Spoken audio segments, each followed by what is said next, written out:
ایک قدیم سلطنت تھی جس کا نام جہاں آرا تھا۔ اس سلطنت پر سلطان باقر شاہ حکومت کرتے تھے۔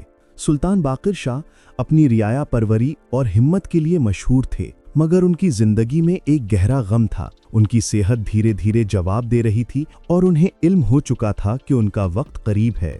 سلطان کے 3 فرزند تھے۔ شہزادہ منصور سب سے بڑا، وہ اپنے شکار اور تلوار بازی کے جلال کی وجہ سے جانا چاہتا تھا۔ وہ طاقت کو ہر چیز پر مقدم سمجھتا تھا۔ شہزادہ فاروق وہ کتابوں اور سیاست میں مشغول رہتا تھا۔ اس کا یقین تھا کہ حکومت صرف علم اور دانشوری سے چلائی جا سکتی ہے۔ شہزادہ ہاشم سب سے چھوٹا، وہ اپنی عاجزی، رعایا کے لیے محبت اور مصیبتوں میں صبر و استقامت کے لیے مشہور تھا۔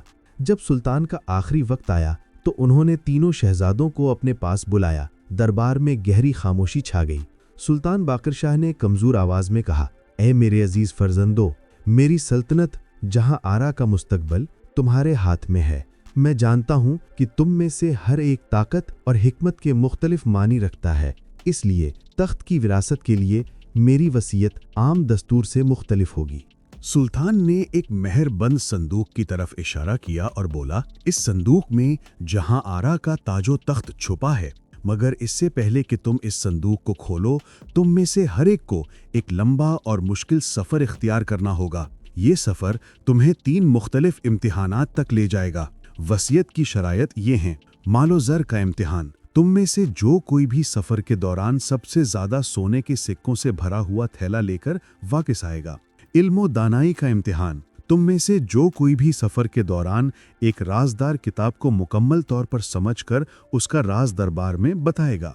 عاجزی و حقیقت کا امتحان، تم میں سے جو کوئی بھی سفر کے دوران ایک ثبوت لے کر آئے گا کہ اس نے غمزدہ شہر کے لوگوں کے چہروں پر مسرت لائی ہے۔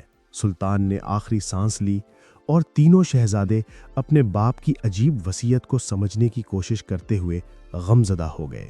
تینوں بھائیوں نے اگلے دن صبح سفر کا آغاز کیا۔ ہر ایک اپنی اپنی سوچ کے مطابق چل پڑا۔ شہزادہ منصور کا سفر۔ منصور کا یقین تھا کہ تخت کی قوت مال و دولت سے ہوتی ہے۔ اس نے اپنا رخ جنوبی علاقوں کی طرف کیا جہاں ہیرے جواہرات کی معدنیات تھیں۔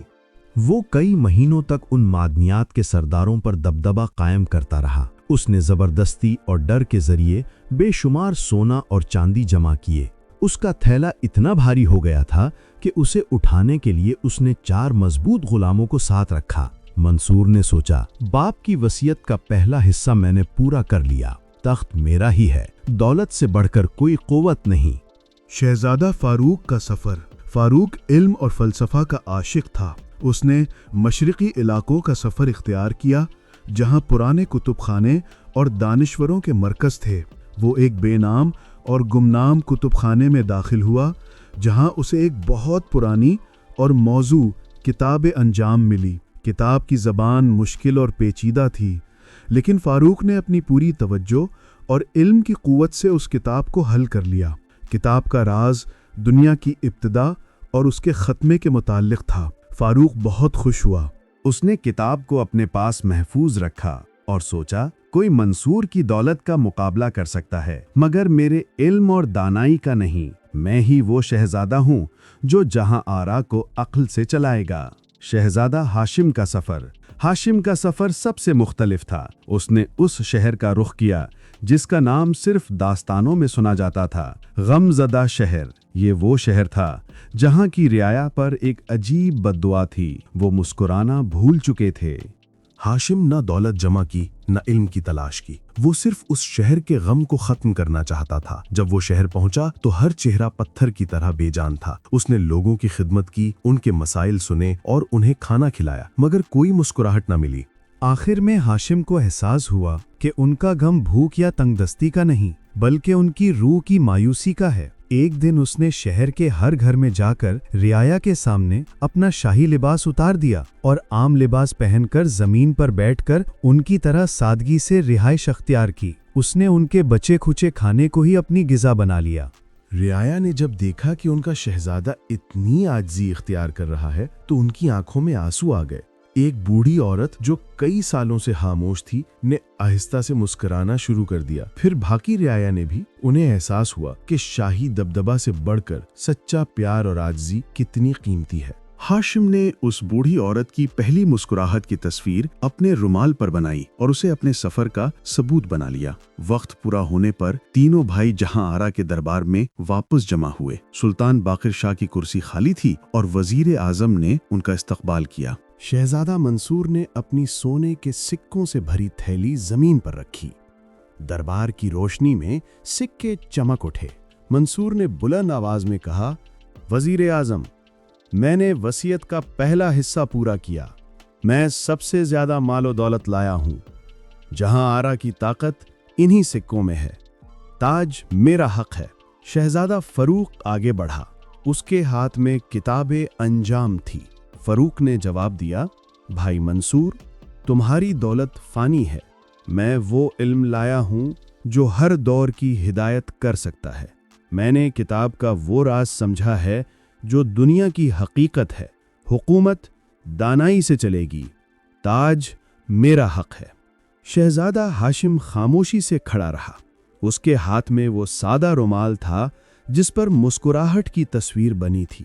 ہاشم نے نرمی سے کہا، وزیر اعظم، میرے پاس نہ دولت ہے اور نہ دنیا کی حقیقت۔ میں صرف غم زدہ شہر سے یہ مسکراہٹ لایا ہوں۔ جب لوگوں نے میرے اندر عاجزی دیکھی تو ان کا گہرا غم ختم ہو گیا۔ میں نے سیکھا کہ حکومت کا اصل مقصد صرف رعایا کے چہروں پر مسرت لانا ہے۔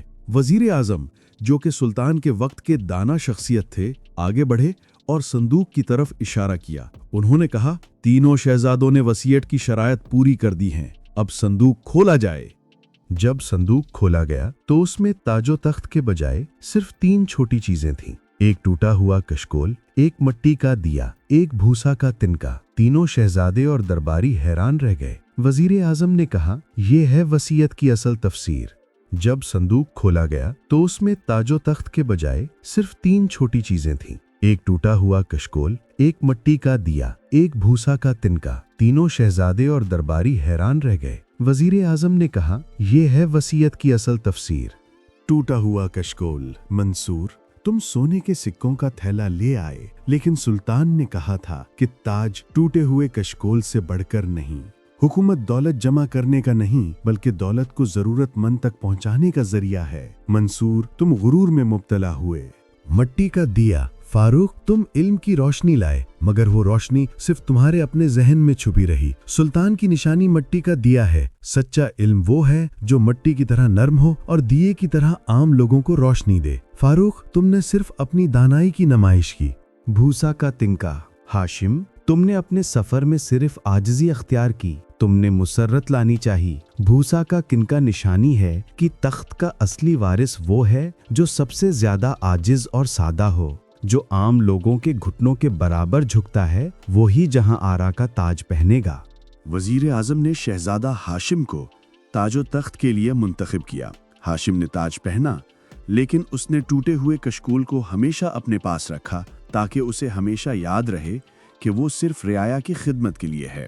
اس نے اپنے بھائیوں کو بھی معاف کر دیا اور انہیں دربار میں اہم عہدے دیے۔ سلطان ہاشم کی حکومت میں جہاں آرا کی رعایا نے سچا انصاف اور مسرت دیکھی۔ اس سے ہمیں یہ سبق ملتا ہے کہ حکومت کی اصل قوت مال، علم یا طاقت میں نہیں بلکہ عاجزی، خدمت انسانیت اور رعایا کے چہروں پر مسرت لانے میں ہے۔